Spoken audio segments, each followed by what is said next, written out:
Bonjour à tous, bienvenue. Bienvenue pour ce deuxième épisode de la troisième saison de nos webinaires chez Bivouac. Moi, je suis enchanté et ravi d'être là. Moi, je suis Martin, président et cofondateur de Bivouac. Et aujourd'hui, on va parler du coup de où investir, quelles sont les 10 villes en France où il faut absolument investir en 2022. Clairement, voilà, on va parler de techniques, méthodes pour sélectionner un bon investissement et trouver surtout voilà, la bonne zone où investir. Comme je l'ai dit auparavant, donc 20 minutes où je vais vous exposer mon propos, la possibilité donc pour ceux qui nous rejoignent qui n'ont pas entendu mes consignes tout à l'heure, c'est voilà, de cliquer en bas à droite, il y a une section questions. N'hésitez pas tout au long de la présentation à poser vos questions et on y reviendra dessus en fin d'échange. Deux mots avant de se lancer dans le vif du sujet, brièvement pour terminer les présentations, qui on est. Donc Bivouac, on est une société de conseil en investissement immobilier locatif. On propose des opportunités donc, clés en main sur le marché de l'immobilier ancien et ce dans plus d'une dizaine de villes en France. En clair, on s'occupe de tout, vous conseiller autour de votre projet, donc vous aider à choisir bien sûr la ville où investir, le type d'appartement, de maison, le type de location. On vous conseille également sur tous les aspects, fiscalité, etc. Ensuite, on vous chasse une opportunité. On se doit donc de vous apporter une expertise et de faire attention, bien sûr, aux opportunités qu'on vous propose. Donc, on va expertiser le bien à la fois techniquement, voir qu'est-ce qu'il y a vraiment à prévoir en termes de travaux, de rénovation pour remettre au goût du jour, mais aussi juridiquement, on fait tout un check-up technique et juridique sur l'ensemble des opportunités que nous proposons à nos clients. Et puis, après, on s'occupe vraiment de tout. Donc, vous trouvez un financement, superviser et réceptionner le chantier, les travaux, mais aussi l'aménagement intérieur, la déco, voilà, pour livrer un appartement, une maison, un immeuble rénové aux normes énergétiques et puis vraiment prêt à être loué, mis sur le marché. Et puis, évidemment, comme cette slide le stipule, on va jusque à vous installer un locataire dans les lieux. En clair, donc je l'ai dit, on est présent dans une dizaine de villes. On est voilà, avec des chasseurs qui sont vraiment présents localement, qui tissent des liens sur l'ensemble de ces marchés pour vous trouver les meilleures opportunités d'investissement, même parfois avant qu'elles arrivent sur un Le Bon Coin ou un Se Loger. Ça fait depuis 5 ans, on a fêté notre 5e anniversaire cette semaine, que Bivouac existe. On a investi déjà plus de 150 millions d'euros dans une dizaine de villes en France. Aujourd'hui, on supervise 500 projets. Donc, rien que sur cette année, on va doubler ce chiffre, même plus. Voilà, on fait peu de marketing. Il y en a certains qui ont entendu parler de nous un peu sur Instagram. On commence à faire 2-3 contenus, c'est un peu sur Facebook. Voilà, mais globalement, la plupart des investisseurs viennent à nous parce qu'ils sont recommandés par des clients satisfaits et ça, on en est très fiers. Entrons dans le vif du sujet. Donc, 4 points et on va démarrer tout de suite par qu'est-ce qu'un bon investissement, parce que je ne peux pas vous parler de comment sélectionner la bonne ville où investir sans évoquer avec vous voilà, qu'est-ce qu'un bon investissement locatif. Alors, très brièvement, un bon investissement locatif, c'est trois choses. Bien sûr, premièrement, voilà, si on investit, c'est parce qu'on a l'ambition de faire une opération financière derrière. Donc, on veut que notre investissement soit, bien entendu, le plus rentable possible. Donc, par rapport à ce rendement, quel est l'indicateur qu'on va aller regarder ce fameux rendement brut, je pense que vous connaissez tous la définition. Alors, je suis désolé, il y a la police nationale qui est juste en bas de ma fenêtre. J'espère que ça ne vous dérange pas trop. Je vais continuer. Donc, le rendement brut, la définition, vous la connaissez, vous la maîtrisez probablement tous. C'est simplement le ratio des loyers que vous allez pouvoir encaisser sur une année sur le prix d'achat et plus un certain nombre de frais voilà, lors de votre acquisition. Ça, c'est un pourcentage qui va permettre d'évaluer donc est-ce que l'investissement est intéressant ou non. Mais ce n'est pas la seule chose à prendre en compte parce que ce rendement brut, si on s'y intéresse seulement, le danger, c'est aussi d'oublier les fondamentaux. Il faut que, bien sûr, votre logement derrière, il soit loué la plupart du temps. Hein, voilà. Donc là, on va s'intéresser au taux de vacances locatives. Et puis enfin, gagner de l'argent sur votre investissement par les loyers que vous allez encaisser, c'est bien. Mais si demain, en plus de ça, votre appartement, immeuble, maison prend de la valeur dans le temps, eh ben, c'est un deuxième moyen de réaliser une opération financière intéressante. Un sujet sur lequel effectivement, il faut également vraiment faire attention à investir et choisir une zone du coup dynamique où vous allez pouvoir envisager une revente et donc avec une plus-value, un autre moyen de gagner de l'argent sur votre investissement locatif. Donc, on en a parlé, voilà, les indicateurs, il faut bien sûr s'intéresser, on regarde systématiquement, c'est même ce qu'on vous met en avant systématiquement sur nos rapports d'investissement qu'on propose à nos clients qui décident de se faire accompagner. On montre bien sûr tout le temps le rendement brut, le taux de vacances et puis l'évolution des prix. Mais en fait, il y a un seul véritable indicateur qui permet d'englober tout ça et qui est l'indicateur que vous devez regarder pour véritablement juger si oui ou non votre investissement est intéressant. C'est ce qu'on a appelé, nous, ce fameux gain net. Pareil, ça, on vous le modélise systématiquement sur l'ensemble des opportunités qu'on vous présente. En clair, comment est-ce qu'on le calcule, ce gain net?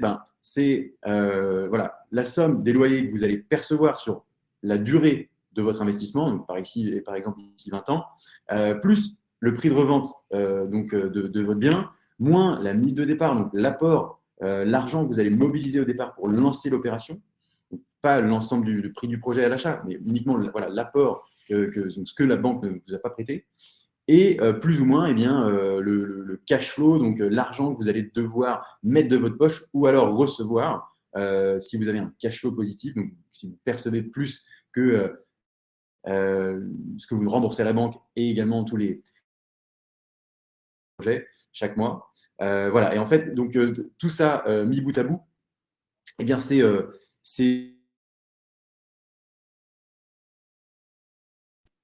je l'ai perdu. Est-ce que vous m'entendez? J'ai l'impression que ça a coupé de mon côté. Est-ce que vous pouvez me dire sur le chat si vous êtes avec moi? Ouais, ok, super. Ça a l'air de couper un petit peu. C'est revenu. Ok. Je ne sais pas s'il y a une météo tellement terrible que ça s'abat sur notre réseau Internet. Bon, n'hésitez pas à me redire dans le chat et la prochaine fois, je changerai de réseau si jamais ça se reproduit. Voilà, donc j'étais sur ce fameux gain net. Qu'est-ce que c'est en clair? C'est la somme des flux, vraiment, de tout ce que vous allez encaisser dans votre poche, moins tout ce que vous allez sortir de votre poche. Et c'est le résultat de cette opération qui vous permet vraiment de mesurer du coup quel est le véritable gain que vous allez réaliser sur votre investissement locatif et ce sur toute la période de l'investissement. Et c'est ça que vous devez regarder attentivement parce que voilà, tout ça, ça prend en compte du coup un peu tout ce qu'on s'est dit. Quels sont vraiment les loyers réels que vous allez encaisser, donc qui est fonction du rendement brut, bien sûr, mais aussi de ce que votre logement est loué ou pas. À quelle fréquence il est loué? Est-ce que vous avez un mois de vacances locatives par an? Est-ce que c'est 3 mois de vacances locatives par an? Est-ce que c'est tous les étés qu'il faut remettre votre bien en location? Et puis, on prend également la revente. Donc, on s'intéresse aussi, et cet indicateur prend en compte la plus-value potentielle de votre bien. Donc, on va prendre un exemple pour illustrer, un exemple de projet qu'on a réalisé. Je crois que c'était à Angers. On a un de nos clients qui a acheté ce petit studio qu'on a récupéré dans cet état-là. Donc, je vous laisse mesurer, pas l'ampleur des dégâts, mais le boulot qu'il y avait, parce qu'on avait une belle faïence, comme chez Mamie, dans la salle de bain, un locataire, visiblement un occupant, par le passé, qui n'était pas bien son lit. Nous, on aime bien les lits qui sont faits, comme vous pouvez le voir ici. Voilà, le rendu de l'appartement qu'on a valorisé avec les travaux et la rénovation qu'on a pu faire. Et donc, là, ce qui va nous intéresser, c'est vraiment ce fameux gain net qu'on va évaluer sur chacune des fiches. Donc, comme comme ce que vous voyez à l'écran, qui sont ces rapports d'investissement qu'on envoie à nos clients qui décident de se faire accompagner. Donc, je passe les détails du projet. Hein. C'est un charmant petit studio de 37 mètres carrés à Angers qui était déjà loué. Donc, en clair, on a un budget total d'acquisition près de 130 000 euros. Vous voyez le découpage. Hein, je ne vous passe pas les chiffres les uns après les autres, mais voilà, on a effectivement un budget de travaux de près de 10 000 euros, 3 500 euros de mobilier. Notre client, eh bien, il a emprunté quasiment la totalité de ce projet. Il vient mettre 20 000 euros et quelques, un peu moins, de sa poche et emprunter le reste à la banque, ce qui lui génère une mensualité de 532 euros chaque mois. Mais à cette mensualité viennent s'ajouter des charges qui reflètent la réalité d'un investissement locatif. Demain, en tant que propriétaire, vous allez bien sûr devoir payer les charges de copropriété, un impôt, une taxe foncière, une assurance, des frais de gestion locative si vous décidez justement de mettre votre bien en gestion, le faire gérer par des professionnels présents sur place. Et puis aussi des charges aléatoires voilà, qui reviennent refléter, nous, la réalité du marché qu'on vous transmet avec un investissement locatif, on le sait, hein, quand on loue notamment à des étudiants, des jeunes actifs, ils ne restent pas dedans 15 ans. Donc, il y a un certain turnover. Donc, il faut remettre le bien en location une fois tous les ans, une fois tous les 2 ans. Bref, ça dépend des marchés. C'est ça qu'on vient vous représenter avec des frais de mise en location qu'on vient lisser par mois.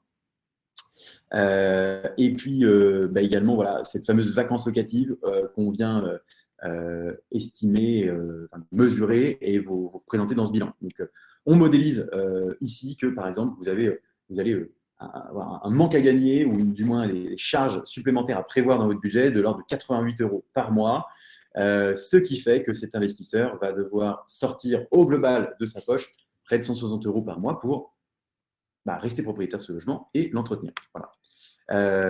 Tout ça mis bout à bout, eh bien, ça nous permet de calculer ce fameux gain net. Donc, comme je l'ai dit, on vient prendre le prix de revente. Là, il faut se projeter un peu dans le futur. Donc, on vient modéliser la prise de valeur potentielle de ce logement. On estime ici qu'à Angers, dans ce quartier-là, ce type de bien pourrait prendre 1% par an. Moins du coup tout ce qu'on sort de notre poche chaque mois, on l'a dit précédemment, 161 euros par mois. Et puis bien sûr, c'est 19 000 et quelques qu'on a mis sur la table pour lancer le projet. Tout ça mis bout à bout, avec les revenus qu'on a générés pendant cet investissement, ça génère un gain net donc, dans la poche de notre investisseur lorsqu'il aura revendu son bien.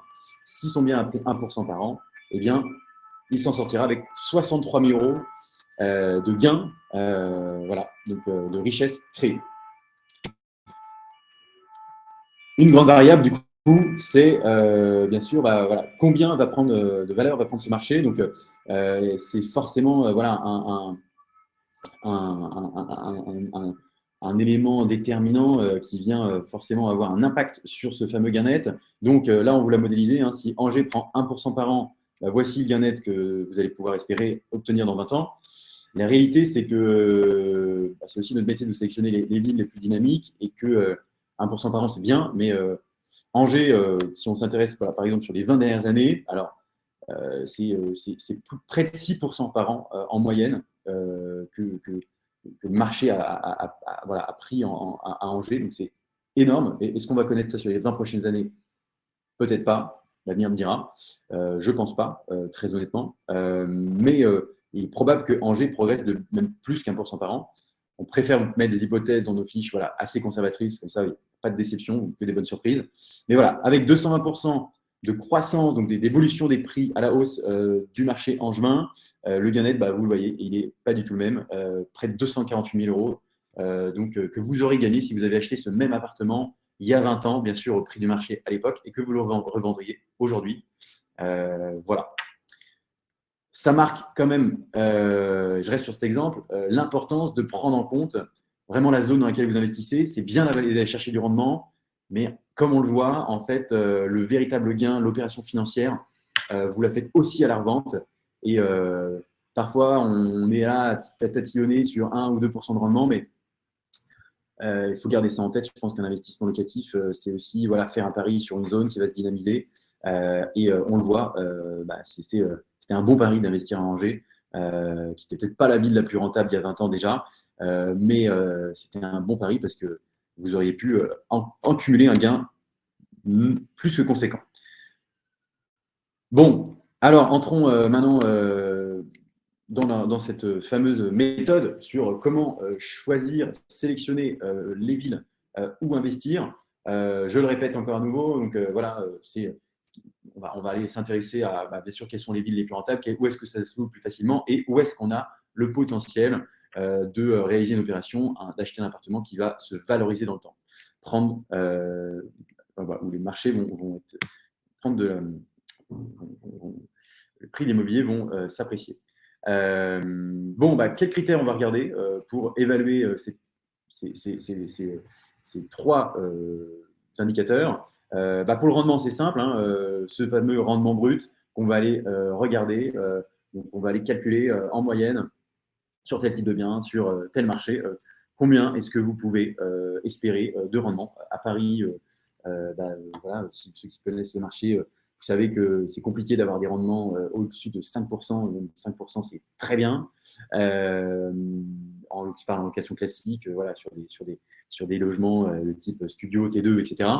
Mais il y a des marchés en France où, par exemple à Marseille, on arrive à avoir des rendements qui frôlent les 7-8%. À Nancy, pareil, voire mieux même parfois. Et au Havre, j'en parle pas, on a encore des rendements plus intéressants que ça. Donc, bien sûr, le rendement, premier critère, allez regarder, ça, vous maîtrisez.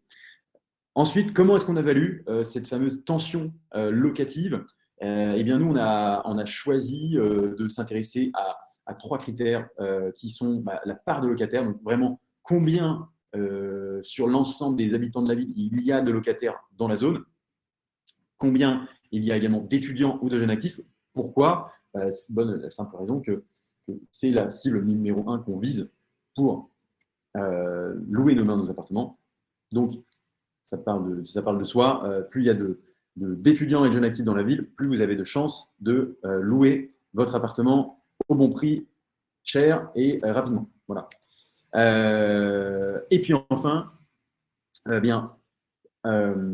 qu'est-ce qui fait que qu'est-ce qui permet aujourd'hui d'imaginer que ce marché-là va prendre de la valeur dans le temps?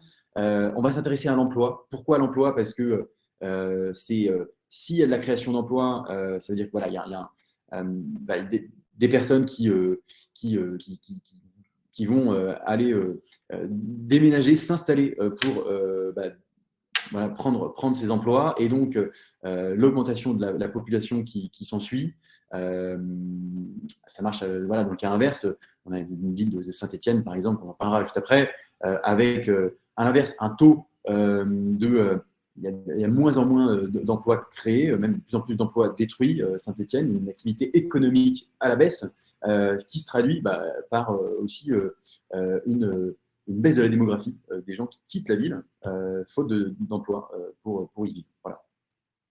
On s'intéresse bien sûr au dynamisme du marché. Est-ce qu'il y a beaucoup de biens qui sont vendus? Voilà. Tous ces indicateurs corrélés nous permettent d'estimer, d'envisager que ces marchés vont prendre de la valeur dans le temps. Avant de vous donner les résultats donc de ces et dévoiler au grand jour quelles sont les villes où investir, on s'est posé la question, est-ce que l'investissement parfait existe-t-il? C'est-à-dire, est-ce qu'il y a une ville en France où on a des super rendements, une super tension locative et une super tension à l'achat qui peuvent nous dire j'ai à un endroit en France tout réuni pour avoir tous les critères d'un bon investissement locatif? La réponse, c'est bien entendu non.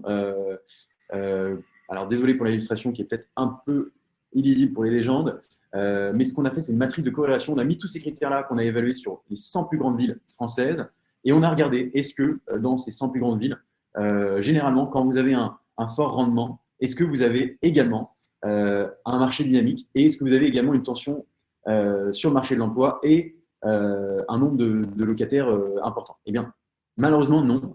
C'est inversement corrélé. Donc, le rendement, un fort rendement est souvent, je dis bien souvent, pas tout le temps, synonyme malheureusement aussi de une plus faible tension locative et une tension à l'achat.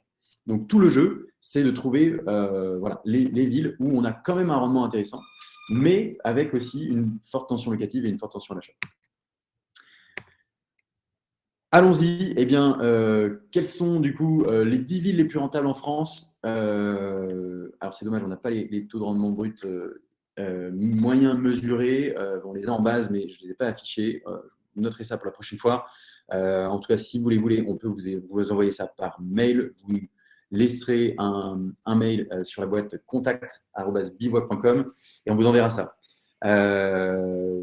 Voilà, parmi les 100 plus grandes villes françaises, les top 10 des villes les plus rentables. Donc, pour ceux qui nous suivent depuis ces villes-là ou qui ont déjà investi, vous pouvez témoigner aussi. Les 10 villes avec la plus grosse tension locative, donc là où on a la plus forte part de locataires sur l'ensemble de la population, mais aussi d'étudiants, de jeunes actifs, et on a les taux de vacances locatives les plus faibles, eh bien, la grande gagnante, c'est Poitiers, suivi de très près Nancy, Lille, Rennes, des villes qu'on connaît bien puisqu'on est présent depuis près de 5 ans dans ces villes-là. Intéressant de voir aussi Bordeaux et Toulouse, qui sont quand même des grandes agglomérations qui, il faut le noter, voilà, présentent une plus grosse tension locative que Paris, même sur certains secteurs, où voilà, une tension locative, je crois que Paris est vraiment juste en dessous. Donc voilà.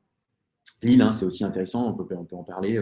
63% de locataires à Lille, plus de 35% de la population qui est étudiante, donc c'est énorme. Il y a un vivier vraiment d'étudiants, de jeunes actifs à Lille, très conséquent, ce qui en fait un marché locatif très tendu. En plein mois de juillet, on loue aussi rapidement qu'à Paris, par exemple, un logement sur la ville lilloise.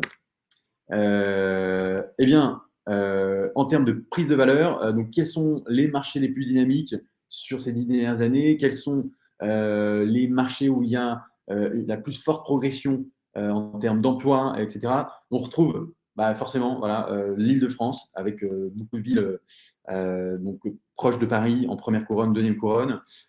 Bordeaux également, qui a fortement progressé ces derniers temps. Voilà. Alors, on aurait pu aussi aller plus loin, et pour ceux qui voudraient l'accès aux données, l'ensemble des données sur les 100 villes françaises, laissez-nous votre mail, on vous enverra tout ça. Et donc, quand on met tout ça bout à bout, quand on cumule l'ensemble de ces indicateurs-là, qu'est-ce qu'il en ressort? Eh bien, des villes où voilà, on a un bon équilibre entre du rendement, une tension à l'achat et une tension à la location. Poitiers, grande gagnante. Ville dans laquelle Bivouac n'est pas encore présent, mais je dis pas encore, puisque ça ne devrait tarder. Angers, on nous a montré un exemple, voilà, c'est une super ville, il y a des beaux projets de rénovation, d'urbanisme en cours. On est très bien relié avec le TGV à moins de 2 heures de Paris. Brest, alors un peu moins bien relié, mais aussi un beau vivier de locataires et des rendements encore intéressants dans une région très attractive économiquement. La Bretagne se développe énormément, le Finistère également.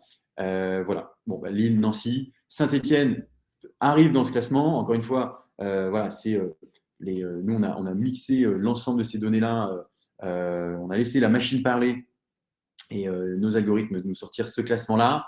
Il s'avère que voilà, aujourd'hui, on a parlé déjà. Nous, aujourd'hui, on n'accompagne personne sur Saint-Étienne parce que le marché aujourd'hui est c'est vrai, pas très dynamique. Mais Saint-Étienne figure quand même dans ce classement parce que du fait de son rendement qui écrase tout, ça coûte voilà, quasiment le prix de la construction d'acheter à Saint-Étienne. On est à 1 000 € et quelques du mètre carré, un peu plus par endroit, bien sûr. Donc, voilà, de ce fait-là, il y a des rendements qui sont incroyables, ce qui fait qu'elles remontent énormément. Et puis, suivre après de près Rennes, Caen, ville très dynamique dans lequel Bivouac présent d'ici peu, voilà, à la rentrée prochaine. Limoges aussi, qui tire son épingle du jeu, intéressant. Et puis Bordeaux, une grande agglomération où il y a encore beaucoup à faire. Un exemple concret à Angers, avec un rendement moyen de plus de 5%. On l'a dit, un marché qui a énormément progressé, 59% d'évolution des prix, rien que sur les 5 dernières années, 220% d'augmentation des prix sur 20 ans, on le rappelle. 7% des logements qui sont vacants, un revenu médian de la population qui est alors moins élevé que carrément Rennes, des plus grandes agglomérations, Nantes. Mais voilà, pas aussi d'étudiants conséquente. On est presque à un tiers de la population qui est étudiante ou jeune actif. Bon, vous l'aurez compris, les différents critères voilà, sur lesquels faire attention pour choisir sa ville. Rappelez-vous bien ça, voilà, le rendement bien sûr à regarder, mais pas que, également l'attention à la location, l'attention à l'achat. Et puis pour terminer cette présentation, juste 2 mots sur le contexte. Peut-être que voilà, vous avez fait légitime de se poser des questions. Est-ce que ça change? Qu'est-ce qui change en ce moment? Vous l'avez noté, la remontée des taux, c'est une réalité. Voilà, on devrait terminer l'année vraisemblablement avec des taux autour de 2% pour un emprunt sur 20 ans. Donc, c'est le moment de profiter encore des taux bas. Les conséquences également du contexte macroéconomique, c'est une inflation, une augmentation des coûts des matières premières, ce qui se traduit par notamment une augmentation des budgets travaux. Voilà, poser des fenêtres aujourd'hui, double vitrage, ça coûte quasiment voilà, 70% plus cher qu'il y a un an. Donc ça, c'est une vraie réalité. Pour autant, voilà, l'immobilier, là où on se parle, effectivement, il y a une diminution du nombre de transactions, une diminution quand même un peu de la demande à l'achat, mais il y a aussi moins de vendeurs et d'offres sur le marché. On table sur vraisemblablement une année 2022 où on devrait arriver avec voilà, un volume de transactions peut-être 20% moins élevé que l'an passé. Pour autant, voilà, du fait également, je disais, la baisse de la demande, mais aussi la baisse de l'offre, les prix se maintiennent. Et historiquement, on le sait, hein, à travers les différentes crises qu'on a connues, l'immobilier fait vraiment office de valeur refuge par définition, puisque voilà, on n'est pas à l'abri d'une baisse des prix sur certains marchés, notamment les marchés qui sont le plus appréciés. Voilà, Paris qui a énormément progressé sur les dernières années, peut-être un peu Bordeaux, peut-être voilà, l'hyper centre-ville de Lyon, voilà, des villes où les prix ont vraiment progressé très très fort ces dernières années. On n'est pas à l'abri de certains correctifs. Il y a déjà voilà, une baisse de prix qui intervient sur Paris, par exemple, avec moins 0,4% en moyenne depuis le début de l'année. Pour autant hein, d'une manière générale, à part Paris, les prix voilà, stagnent, voire continuent d'augmenter. C'est le cas de Strasbourg, Marseille, par exemple, qui continue d'exploser. Sur un an, c'est énorme. Marseille prend 1% par mois, là, même encore en ce moment. Donc c'est vraiment des villes porteuses encore parce qu'il y a des prix qui sont encore relativement accessibles, des projets d'urbanisme, une volonté politique d'améliorer la ville, et puis un contexte aussi après Covid où ces villes sont redevenues attractives pour une certaine partie de la population. Voilà, ces fameux effets Covid, il faut l'avoir en tête quand vous allez sélectionner la ville où vous allez investir demain. Effectivement, le télétravail, l'avènement du télétravail fait qu'une certaine partie de la population aujourd'hui s'octroie le luxe d'aller vivre à Tours, vivre à Marseille, bosser voilà, 1 jour, 2 jours par semaine, par mois à Paris, et le reste du temps en télétravail. Ça, c'est une vraie réalité. Ça a rebattu les cartes sur certains marchés. Et puis, en fait, c'est un phénomène qu'on retrouve également, pareil, avec certains urbains à Lyon qui désirent un peu plus de verdure, un peu plus de masse, donc vont aller s'installer en banlieue lyonnaise ou aller dans des villes plus petites comme Dijon, voilà, dans lesquelles Bivouac est présent également, qui marche très très fort. Voilà, c'est un vrai phénomène de décentralisation qu'on constate, nous, depuis 1 an ou 2, et je pense que ça ne fait c'est un phénomène qui va perdurer dans le temps sur les prochaines années, les prochains mois. Et puis un dernier laïus sur vraiment, comme ça on a parcouru toute l'actualité immobilière du moment. Bien sûr, ces rénovations thermiques qui sont voilà, maintenant devenues obligatoires, puisque d'ici quelques mois, il sera impossible de louer votre logement s'il est en classe G, par exemple. Donc là aussi, il y a des vraies opportunités à saisir. On le voit, on commence à avoir certains différentiels de prix, donc des biens qui sont, parce qu'ils ont une étiquette énergétique faible, moins chers sur le marché qu'un bien similaire avec une bonne étiquette thermique, on commence à voir véritablement un petit effet sur certains marchés. Voilà, ce n'est pas partout, malheureusement, le cas, mais donc, ça, c'est aussi des opportunités à saisir parce que si vous maîtrisez les travaux, ou alors si vous faites accompagner par des professionnels comme nous, eh bien, on est capable de prendre un bien qui a une mauvaise étiquette, le rénover, mettre ce qu'il faut pour reprendre des lettres, on va dire, et réévaluer le bien en termes de capacité thermique, ce qui vous permettra de le maintenir à la location demain. Voilà. Écoutez, j'espère que cette présentation a répondu à la plupart de vos questions. Maintenant, c'est légitime que vous en ayez quelques-unes en plus, et je vais donc prendre le temps d'y répondre. Avant d'y répondre, eh bien, un petit rappel. Donc, on a nos conseillers qui sont là pour vous aiguiller, entrer plus dans le détail avec vous sur votre projet, répondre à vos questions, vous permettre vraiment d'y voir clair sur tout ça, vous aider à choisir la bonne stratégie pour votre projet. Donc voilà, vous le voyez à l'écran, n'hésitez pas à prendre rendez-vous avec eux. Ils se rendront disponibles. Partent pas en vacances, enfin, si certains qui partent en vacances, mais on reste ouvert toute l'année. Eh bien, passons aux questions. Alors, donc, je vous le rappelle, dans la section questions, si vous voulez faire remonter les questions, eh bien, n'hésitez pas à aller voter, donc à cliquer sur le chiffre à gauche. Et je vais commencer avec la question d'Alan, qui a obtenu le plus de votes.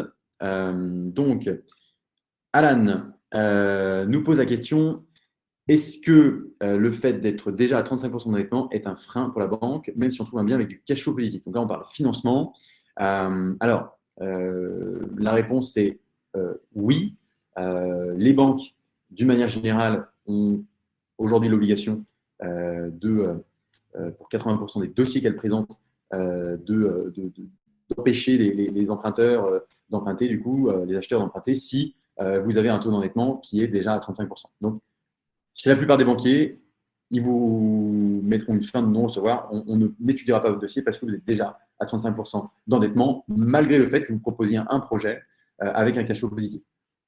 Ce qui n'était pas encore le cas en 2017, qui était vraiment différent. On arrivait à faire financer quasiment tout et n'importe quoi. C'est plus le cas.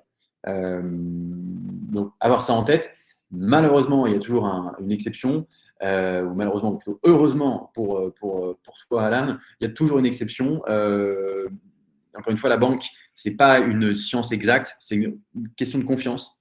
Donc, si vous avez un banquier qui est à l'écoute, qui comprend votre projet, qui a confiance en vous, ce n'est pas impossible qu'il vous octroie un prêt malgré le fait que vous soyez déjà à 35% d'endettement. Pourquoi je vous dis ça? C'est que nous, on en voit quotidiennement des clients même qui réussissent à obtenir un prêt. Le seul moyen de répondre à cette question vraiment spécifiquement pour toi, c'est d'aller voir le banquier, d'aller voir un courtier, un spécialiste, et de proposer un projet concret. Et puis, tu vois ce qu'il te répond. Et si tu as de la chance, si tu as frappé à la bonne porte, si tu as un banquier qui est très compréhensif, eh bien, il y a des chances que tu puisses financer quand même ton projet. Voilà. Alors, je prends ensuite la question de Marion qui nous demande si on propose des investissements locatifs, achats, honoraires bivoc, travaux à moins de 100 000 euros. Oui. On fait des projets. On achète des appartements parfois des 60 000 euros. On a des projets au budget tout compris. J'en ai encore vu passer là dernièrement. On était à 95 000 euros. Voilà, tout compris. Donc, nos honoraires compris, les travaux et le prix d'achat. Donc là-dessus, rendez-vous sur le site internet, dans la page nos réalisations. On a quelques exemples, une partie infime des exemples des projets qu'on a réalisés. Et puis surtout, discutez-en avec nos conseillers. Ils vous enverront des exemples de projets de ce style. Alors, Céline, est-ce que la hausse des taux des crédits risque-t-elle d'entraîner une baisse des prix de l'immobilier dans cette ville attractive? La réponse est oui. Du fait de la hausse des taux, eh bien, certains ménages voient leur budget restreint, puisque on prend en 0,5 points de crédit, de taux d'emprunt, pardon, en plus, donc notre crédit coûte plus cher, la mensualité est donc plus élevée pour un montant emprunté moindre, donc par rapport encore toujours avec cette capacité d'endettement max, ce taux d'endettement max qu'il faut respecter, eh bien, le budget des acquéreurs a tendance à diminuer. Diminuer tellement au point que certains acheteurs remettent leur projet à plus tard ou abandonnent un projet puisqu'ils n'ont pas plus la capacité d'emprunter. Donc ça, c'est une réalité. Maintenant, ce qu'il faut rappeler, que voilà, cette augmentation des taux a quand même un effet sur la diminution de la demande à l'achat, puisque l'accès au crédit devient de plus en plus compliqué. Maintenant, il faut quand même rappeler qu'on est encore à des taux, des niveaux de taux qui sont historiquement les plus faibles parmi qu'on a connus au cours des 10 voire 15 dernières années. C'est du jamais vu. On est à 1,7% en moyenne sur un taux d'emprunt à 20 ans, un taux fixe pour un crédit amortissable. C'est tout simple. C'est pas les 1% qu'on avait il y a encore quelques mois, c'est sûr, mais c'était pas les 4% de taux d'emprunt qu'on avait il y a encore 5, 6, 8 ans. Donc, les taux restent encore, et les conditions d'emprunt, surtout en France, par rapport à d'autres pays, restent encore très, très, très, on va dire, abordables, et on a la chance voilà, d'avoir des banques qui financent encore. Ce qui pourrait vraiment faire baisser les prix de manière significative, c'est si vraiment demain là, il y a une crise économique majeure et que du coup les banques décident de fermer la vanne du crédit, de ne plus prêter ou de prêter vraiment que à des super top profils, on va dire ça comme ça, et là qui pourrait avoir un effet vraiment significatif sur la baisse des prix. On a vu 2008, 2008, 2010, 2011, les prix de l'immobilier en France ont baissé en moyenne de 10%. Mais il faut se rappeler le contexte que c'était. Voilà, c'était une crise économique majeure qui a touché tous les pans de l'économie, avec des personnes qui ont perdu leur emploi, etc. On n'en est pas encore là. Donc, ce qu'il faut s'attendre surtout sur l'évolution des prix futurs dans les mois, les années à venir, c'est plutôt une stagnation, une correction sur certains marchés qui ont eu tendance, comme j'ai dit par le passé, à énormément progresser. Et puis quand même, certains marchés qui continuent, comme on l'a vu, de prendre de la valeur parce que malgré que les conditions d'octroi de crédit sont de plus en plus compliquées, il y a quand même toujours des ménages pour emprunter. Voilà. J'espère avoir répondu à cette question-là. Alors, Adrien qui nous pose ensuite la question: pourquoi est-ce plus rentable pour Bivouac d'accompagner les investisseurs plutôt que d'investir directement? Très bonne question. Pour rien te cacher, Bivouac achète aussi des logements. On est également co-actionnaire avec des gros investisseurs pour lesquels on achète pour plusieurs millions d'euros d'immobilier sur la France entière. Donc, malheureusement, on ne peut pas tout acheter. Il y a des opportunités, des bonnes opportunités qu'on voit passer tous les jours. Quand on lance un projet, on ne peut pas en lancer non plus 15 en même temps. C'est nos banquiers qui malheureusement, ont leur propre bande passante. Donc, moi, j'aimerais bien en acheter encore davantage. Tout ce qui passe, très honnêtement, voilà, Bivouac, on l'a conçu pour nous. On est les premiers clients. Je suis premier client de Bivouac à la base. Et donc, tout ce qui passe, j'aurais pu l'acheter, mais malheureusement, mon banquier ne me permet pas. Voilà. J'espère avoir répondu à la question. Alors, ensuite, je redescends. Alors, une question de Sonia. Dans le contexte d'inflation actuelle, de diminution de pouvoir d'achat, des achats immobiliers risquent de diminuer, donc demande qui diminue. Est-ce que cela ne risque pas de diminuer les prix immobiliers? Bon, je crois que j'ai déjà répondu un peu à cette question qui a la question de Céline un peu plus haut. Je ne pense pas que j'ai besoin de m'épancher de plus là-dessus. Mais ouais, allez, on passe à une autre question de Céline qui nous demande: est-ce qu'on calcule ce gain net après fiscalité? Alors, sur les rapports d'investissement qu'on propose aux clients, donc je vous ai montré un aperçu là tout à l'heure, oui, il n'y a pas de fiscalité. On écrit en gros: attention, ce gain net il va être potentiellement imposable.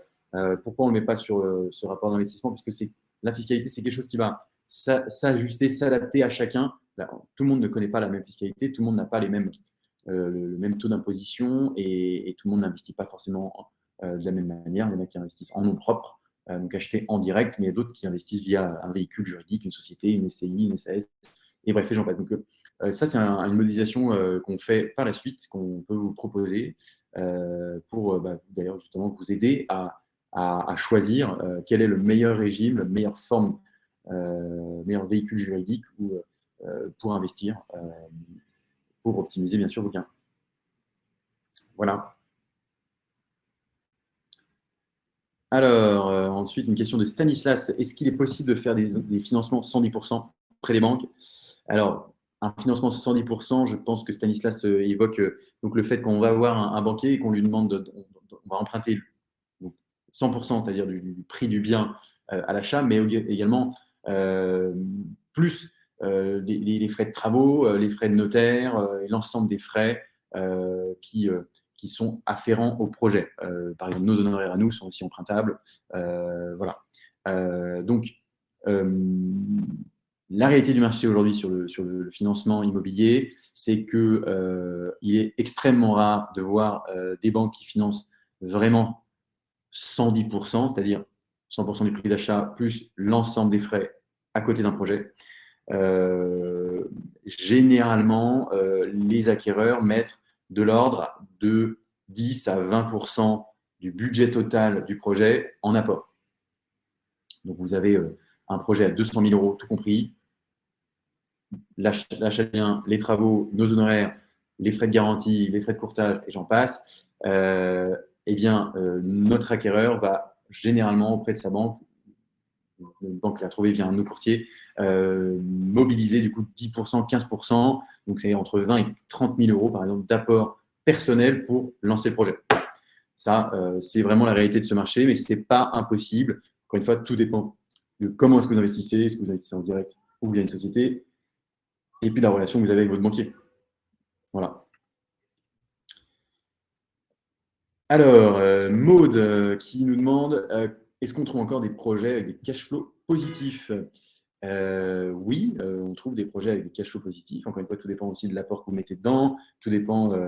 Et puis, j'ai envie de dire, tout dépend aussi surtout de la définition. Qu'est-ce qu'un cash flow positif? Parce que voilà, donc, il faut faire vraiment très attention.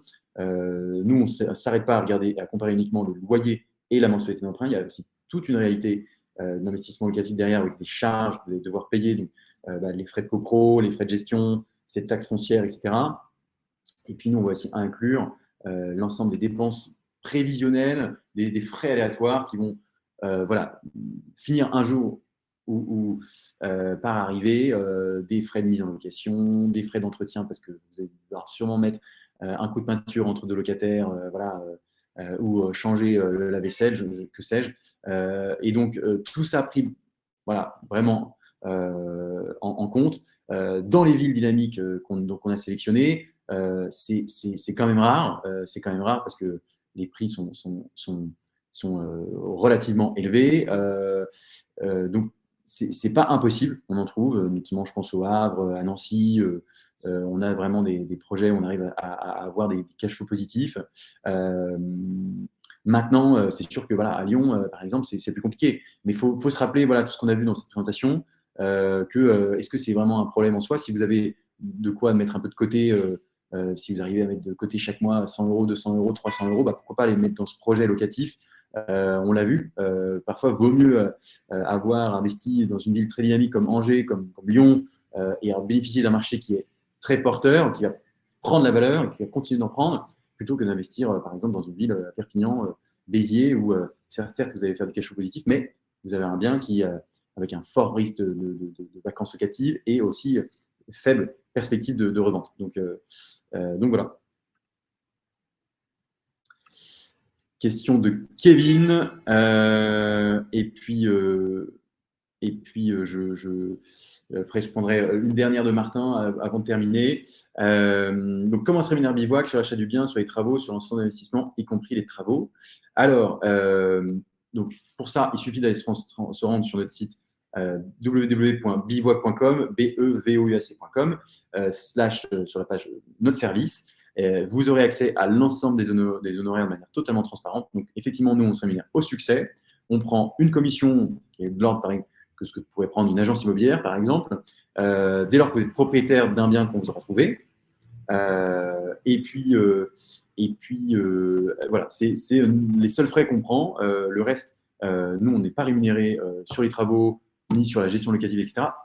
Il s'avère qu'on trouve quand même des partenaires donc, avec qui on vous met en relation, mais après, vous êtes lié contractuellement avec eux, et ça a un coût, bien sûr. Si vous passez demain par un de nos gestionnaires locatifs, ça va vous coûter un petit quelque chose chaque mois, mais ce n'est pas Bivouac qui opère. Nous, on est là pour s'assurer que le projet est mené de bout en bout, qu'on a mis un locataire dans les lieux.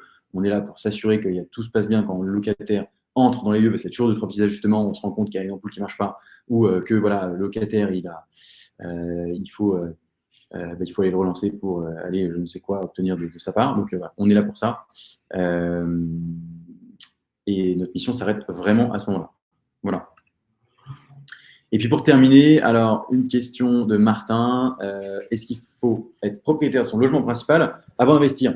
La réponse est non. On a d'ailleurs près de 67% de nos clients, donc la majorité, qui investissent dans le locatif avant d'être propriétaire d'une résidence principale. Donc, c'est possible, et c'est même un choix de bon nombre des Français maintenant d'investir de plus en plus tôt, dès lors qu'ils ont une capacité d'épargne et donc une capacité d'emprunt, parce que pourquoi pas bénéficier des taux qui sont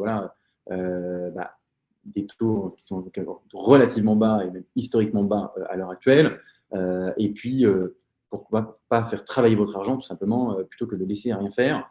Rien ne vous empêche d'acheter un investissement locatif. Demain, en plus, si ça se passe bien, ça ne vous génère pas trop d'efforts d'épargne, et vous irez acheter votre résidence principale sans problème avec votre banquier. Vous aurez l'historique de la location sur le bien, vous pourrez le présenter. Et puis, même si ça ne suffit pas, vous aurez toujours la liberté de le revendre. Et puis, si vous avez fait un bon coup, comme c'est le cas de certains de nos clients qui ont investi avec nous, j'en vois qu'il y en a qui sont là présents aujourd'hui. Par exemple, le marché à Rennes. À Rennes, on a des clients qui ont déjà fait une culbute en 3 ans. Leur appartement a doublé de valeur en l'espace de 3 ans. Je ne suis pas sûr qu'on connaisse la même progression des prix sur le marché rennais sur les 3 prochaines années, mais c'est pour vous dire qu'il y a des zones, ça existe encore. Ça existe encore, des zones comme ça qui sont très, très, très porteuses. C'est notre métier, justement, d'essayer de les identifier, de les trouver et de chasser les bonnes opportunités sur ces marchés en question. Donc voilà, c'est pas inintéressant parce qu'il y a des clients qui ont fait ça, qui ont aujourd'hui revendu leur appartement le double du prix et qui ont pu se payer du coup une résidence principale très sympa à la suite de ce premier investissement locatif. Voilà. Eh bien, écoutez, j'espère avoir répondu à l'ensemble de vos questions. J'espère que ça vous aura plu. N'hésitez pas à nous laisser en commentaire sur LinkedIn, dans le chat, vos feedbacks. On les prendra volontiers. J'espère que ça vous aura donné les billes pour les réflexions, les bons mindsets pour sélectionner correctement les bonnes villes. Et puis, je vous dis à la prochaine fois. Voilà. Merci à tous et très, très bonne fin de journée et à la prochaine.